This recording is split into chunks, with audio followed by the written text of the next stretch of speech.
Okay, here we go. I know that to start out with, I know that for some reason my videos when I record this location glitch and you miss a lot, but the audio for some reason does work. So I'm going to try to cover some of the things orally as well as just show them to you. And this is part two of how your mind lies to you while learning another language. Learning a foreign language, once again, let's recover a little bit. You have been established with an operating system that comes from your first language. Whatever environment that you were in, whatever your peer group was in, the cohort group, your child cohort group, for more than 6 to 7 years is the language that was instilled as your operating system, and you think in that language. Now, when you try to learn another language, you'll approach that through the first language, through your operating system, and you try to make it fit into your operating system, and many times it will not fit, and it doesn't fit, and you try to hammer it and make it fit into that slot that you already have for your operating system, and it doesn't operate that way either. It's a different operating system. So really what you have to do is make space for another operating system. Okay, so one of the things that I'm going to talk about in this video is about phonotactics and how the phonotactics of your operating system really screw you over when you go to a different language. And this is where the huge problems come, and this is definitely where the problems for prosody comes from. It's from the phonotactics, because the phonotactics will drive many things. Now, phonotactics, if you don't know what that means, I guess I'll give you a definition. The phonotactics are the shape of the actual words. What are the allowed patterns of the words? So what do I mean by that? Oh, you non-linguists, you. So the shape of the words then are going to be what's allowed. Are these shapes allowed to be actual words, actual morphemes? Beyond morphemes, are these the actual words? So the first one is CV, consonant vowel. Many languages have this as viable as meaning for a word. Now, also, some languages have a vowel by itself, has meaning just by itself. Few, none that I'm aware of, but that doesn't mean that there isn't somewhere in some hidden place in Papua New Guinea, for example, or the Amazon, but consonant is not generally a word. So there's a lot of differences in this structure here, because a lot of things can be, for example, yeah, okay. This is allowed in English. It's also allowed in other languages, but the consonant vowel phonotactics is allowed in English, and it is not allowed in other languages. But in English, there are also constraints over which consonants can occupy which position. So there's a consonant 1, a consonant 2, and a consonant 3, and then the first vowel. So if I were to, uh-oh, my pen's getting weaker. If I were to number these, so consonant 1, consonant 2, consonant 3, just to think off the top of my head, for example, this is a common one. So I'm writing in normal English here. And this, I'm going to talk about this position too. This is going to be very important. So the word screw in English, S-C-R-E-W, is, the first three are consonants, and they form what we also call a consonant cluster. Now, this is very difficult for people who come from languages where the phonotactics do not allow for a consonant cluster. Very clearly, this would be Chinese Mandarin, for example, does not have a consonant cluster. Okay, Thai has consonant clusters. However, they reduce them quite a bit. So, if I were to write, just for example, just as an example, and this is transliterated because this is not. Okay, just to make this easy for most people, I won't write this one in IPA. But if I say krap, which is a polite particle, krap, which is how it would be said in very, very serious, solemn situations, it usually gets the R gets reduced to kap. So it's kap, kap, kap. And this will happen with a lot of the R's in Thai get reduced, and they get reduced to nothing in this position or to an L. Lu, my Lu, my Lu. I don't know. So that's Thai, but sticking with the phonotactics in English, so you have this three consonant ability in the phonotactics of English, and you learn this. And you also learn that, for example, this S is in a three consonant cluster is one of the few things that can be consonant in the first position for English. And I just, for example, another word is school in English, SCHOOL. So SCH are the first three consonants. And once again, you see what's common here is that you have an S in the first position and have a C in the second position. And of course, the C in English is generally is a K, is a hard sound, k, right? And the H is actually just there and becomes silent in English, although it is an actual vowel, or consonant, excuse me. But it actually symbolizes a longer position for the vowel. But what I want you to understand is that this phonotactics is allowed in English. Now, just as a problem area, what makes this difficult, for example, Spanish speakers cannot have an S in the first position. It doesn't, you can't. The phonotactics in Spanish are far different. So when a Spanish operating system person tries to learn English, and they try to learn words such as stop or school to say it in English, the words are not so difficult. Because the phonotactics in Spanish, in this case, it has to be a vowel, has to precede a consonant before a sibilant. And S is a sibilant. Sibilant. You can look that up for what that means in phonology. But before S, there must be a vowel, and that vowel is written as E, is an E. So, it's escuela, and is the word for school in Spanish. Now, when they get school, okay, the cognate is kind of clear for them, but they can't say school. They can't start out a word with the S because it doesn't happen in their language. So they have to put the E. So they say es school, and the same thing, es stop. I stop here. I stop here, which actually in communication is not an error because you can't understand them, but you would just say that it's not native operating system level. It doesn't really, there's a big difference between communication error, which is really what you should be concerned about on an international level. Does it ruin communication? No, it's still, their message is clear. If they say a stop, you know what they mean in English, right?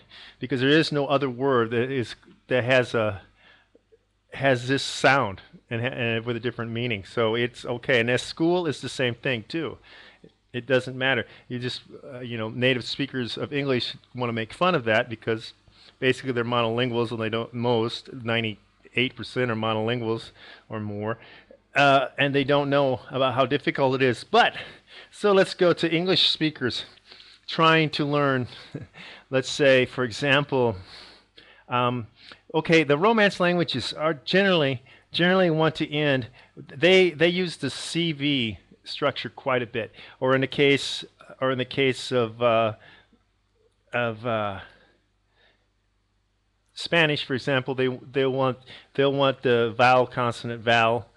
And in Italian, I'll get to Italian in a second. Italian must end everything with a vowel. The phonotactics are a vowel. Now, the sounds, the written orthography in French doesn't match this, but this is how the phonology goes. So when they, this is why people, this is why English les anglophones are so terrible at learning at French, because they make so many mistakes. And here I'm going to show you big learning clue here, and that's when a English speaker with a native operating system tries to read. This is why you shouldn't read unless you've heard the sounds already.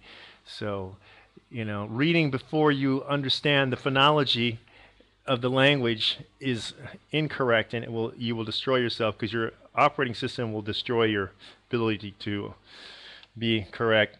So when a native Spanish, let's go to English. A native English speaker reads this word, he says Paris, right? Paris. Paris. And the thing is, where he's making breaks, if I were to use, if I'm he's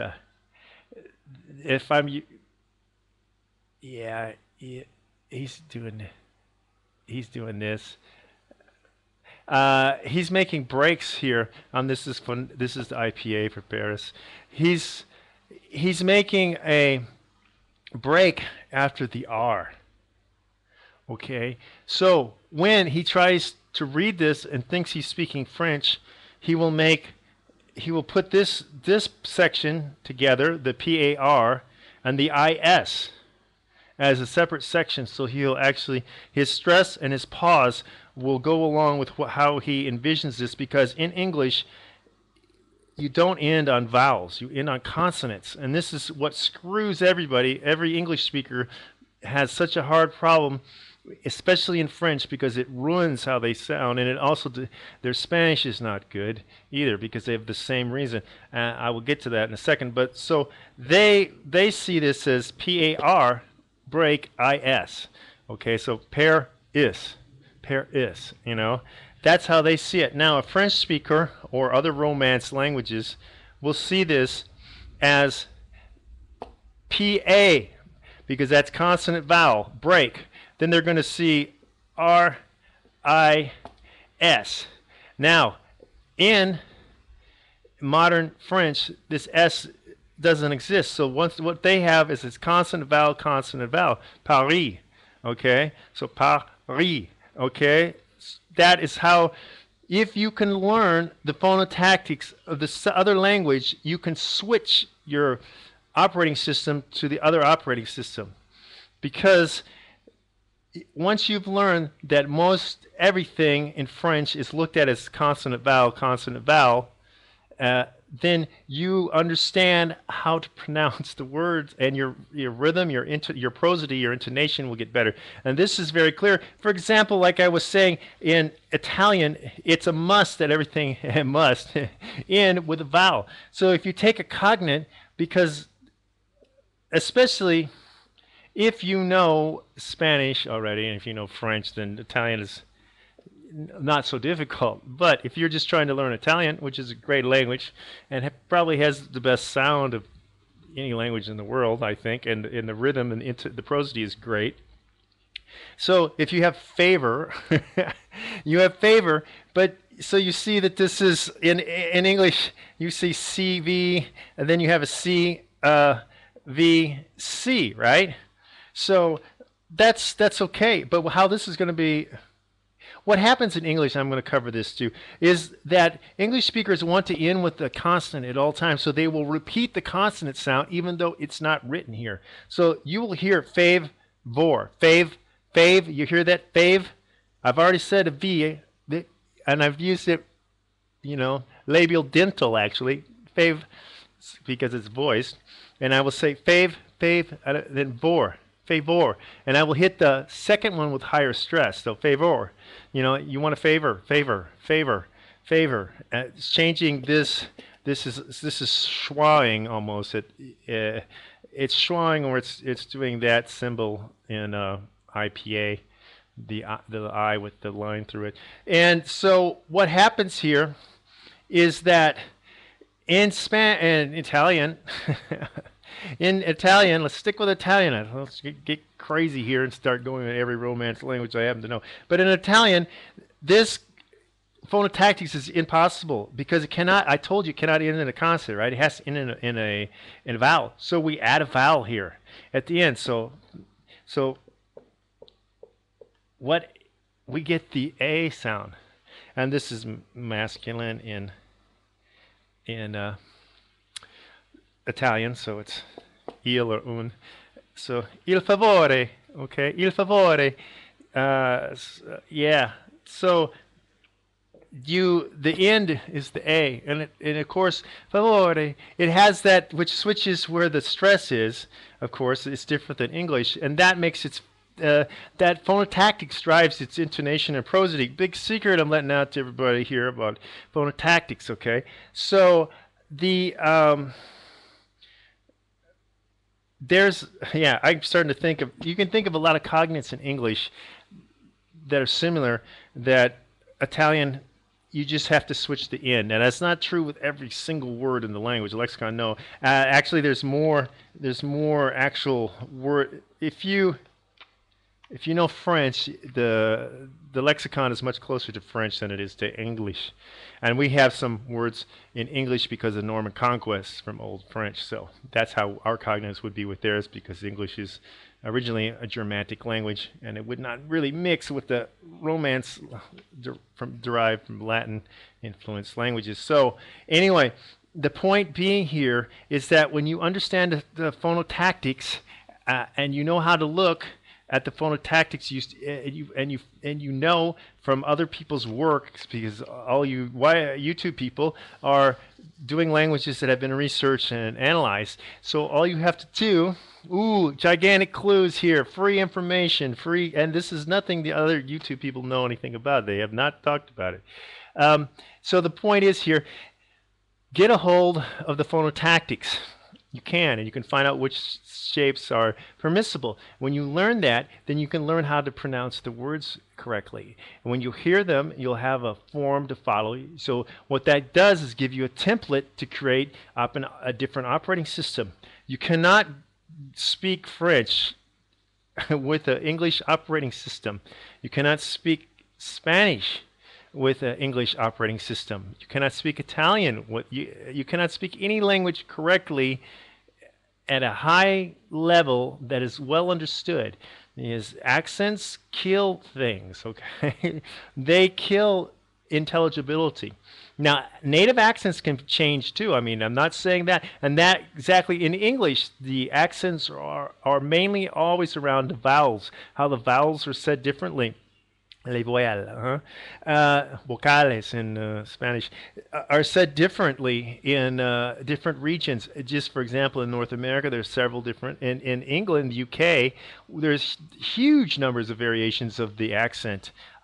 That is not an area that I've studied a lot. I'm just acquainted with a little bit of it, and I'm more acquainted with some of the changes in North America. The Canadian accent is easy for me to figure out, no matter how much some of them try to sound like they're from the northern U.S. I can root them out easily with a simple sentence test. The other aspects, like for example, in the southern accent, or there's many southern accents, but if you take a southern accent, it's not just the lexical changes like y'all. It's the duration and change of the vowels, where the vowels switch, because most vowels are central on the vowel chart for English anyway. So they move around in that area, up and down, y'all, and it gets changed out. Oh, that's something I will say.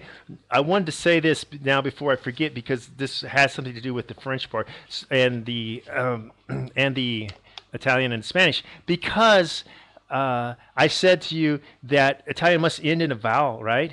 Well, English wants to end everything in a consonant.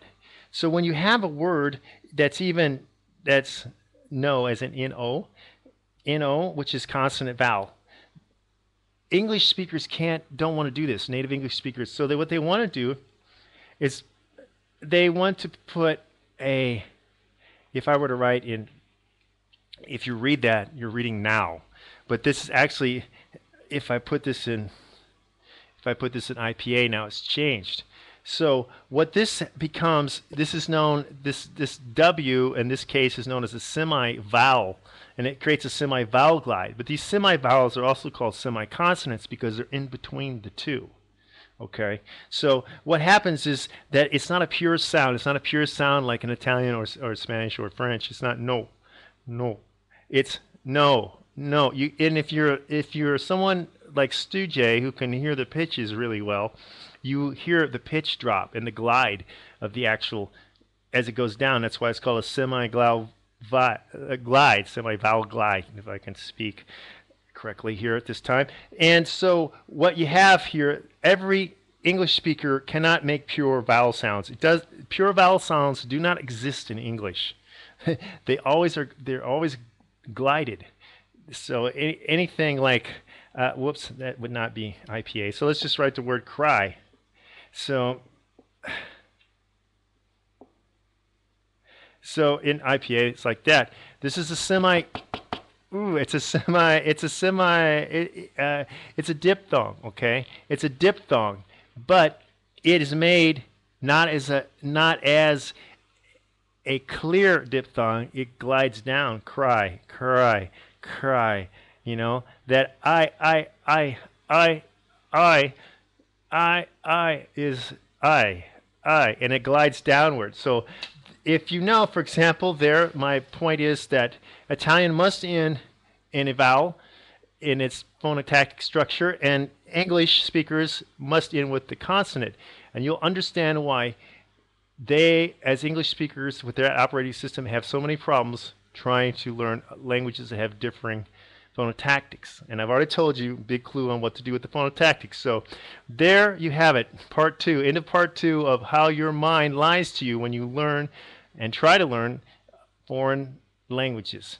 Okay, so once again, to make comments on my linguistics and languages videos, have a real name and have a real photo. None of this Fireball 2009 writing comments. And by the way, the people who say I do it for security purposes, then don't be on the internet. You shouldn't be on the internet. And I don't care about your comments. You know, be in the witness protection program. I don't give that any credence, and I don't respect that one bit either. So there you have it. Stay tuned for part 3 and also my other videos, but part 3 of how your mind lies to you. It's an exciting documentary, isn't it? All right. Talk to you later. Ciao.